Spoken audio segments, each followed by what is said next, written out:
Welcome back to Coin Sense and Nonsense. Today, we've added some silver when prices are high. What the heck? So, was able to score a deal on some silver, or I think it's a deal anyway. Sometimes you gotta buy when prices are a little bit up to ensure the pipeline continues. So my LCS called me and said, hey, I got some stuff. I know prices are up, but I'll make you a deal. And he did. So I added 26 walkers. I got a Peace Dollar. I got an ASE for like 25 bucks. That's not bad. And then somebody, I don't know what, maybe trying to wipe the milk spots off of this thing, but someone took a Brillo pad or something to that. These are only like 10% silver. They're like 1960s era Mexican coinage, but for $2, why not? And then got 2 quarters, a couple of dimes or a few dimes, some silver nickels. Actually, I threw these in for free. I got some free Indians. And then, most likely these have been cleaned, but I got a 1909 VDB and 1930, and they're, you know, book fillers, I guess. I think they've been altered, possibly, but still pretty cool. But what's cooler, I got silver, and it's time to update the guardhouse boxes. So, only have a couple of quarters to put in, but still can add. So, why did I buy silver when it was up? I mean, I've gotten these a lot cheaper. I think I paid, like, in the past, $5 and $5.50 for something like these. I paid like $8 for these, so that's kind of a little bit high. But in order to get deals on other stuff, you gotta pay to play. So I thought this was pretty awesome. I got an excellent deal on this. It's still got a lot of mint luster on there. And this is a 1977 100 peso. And pretty darn cool. Still has, like I say, some luster. And this is really what got me. So it's in kind of rough condition.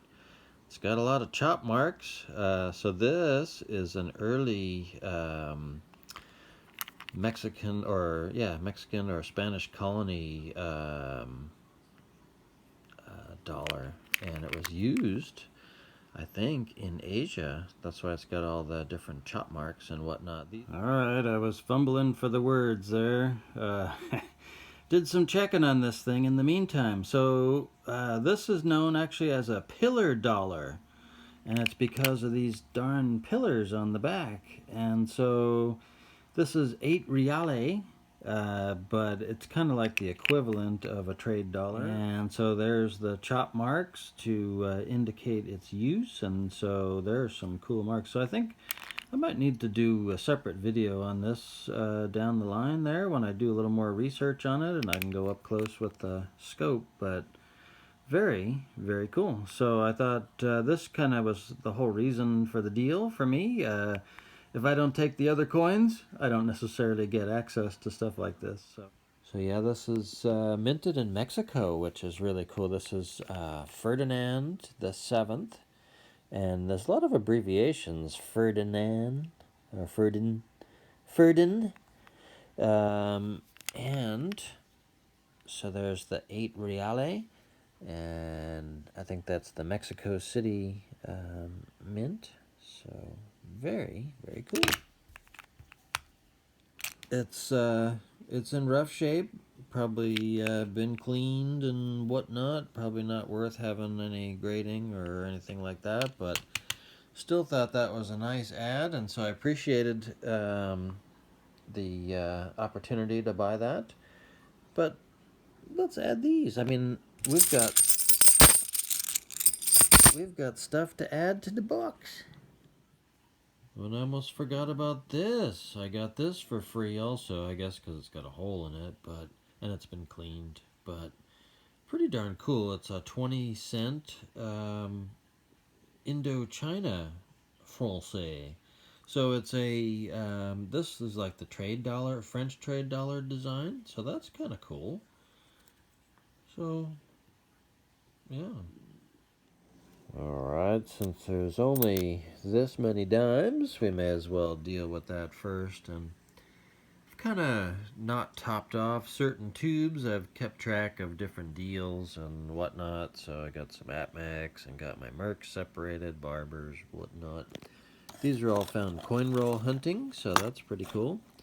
And then these are all the Roosevelts, and some I've been searching for varieties and separated them out into, different price points and whatnot. So when I used to get decent deals, so with that in mind, I created a separate tube because this wasn't really like a great deal. And actually, I think this one, I don't think it's a clip planchet. It's probably post-mint damage, but nonetheless, it's a silver dime.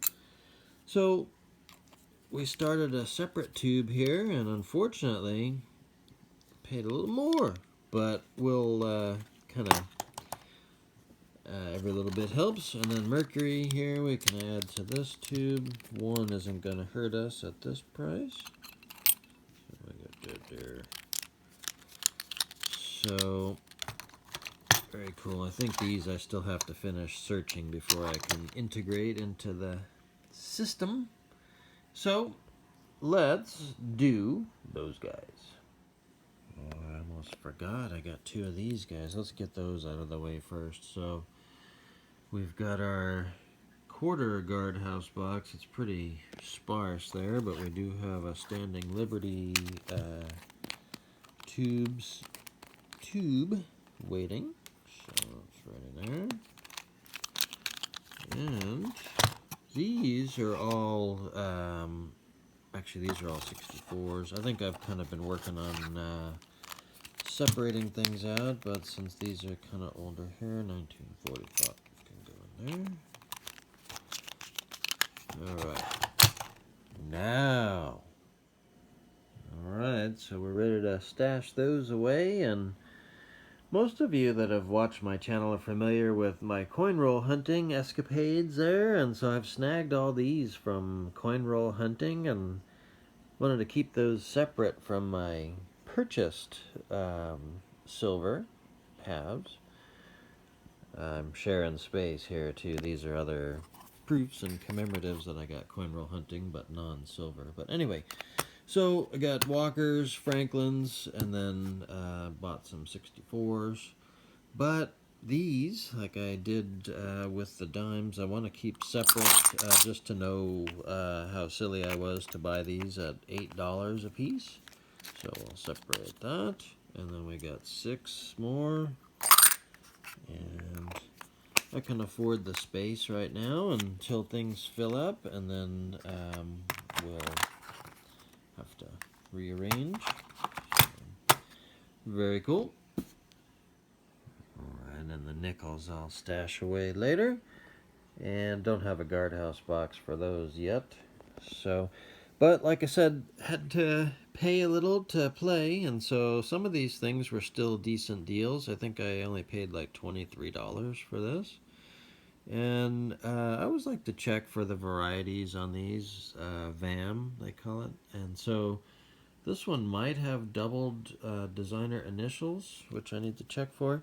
And it's always good to look on the reverse, check the rays for doubling, and the hills down here to see which type it is and all. So not bad for 23 bucks, I think. I showed you that earlier too. I love that. So I can't complain, and that's actually probably the highlight for me. It's beat up, but there's a lot of history here.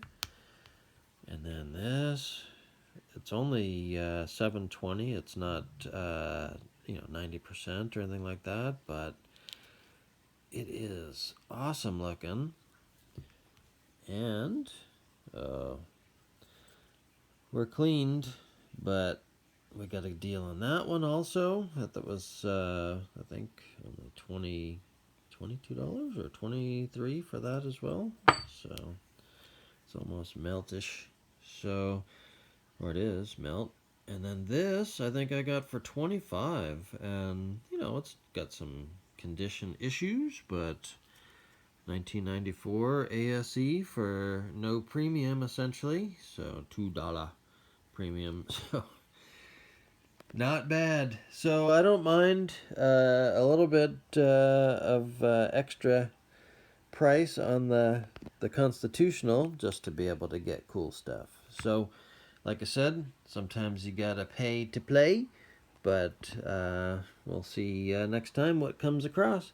So I thank you so much for watching Coin Sense and Nonsense, and until next time, bye bye.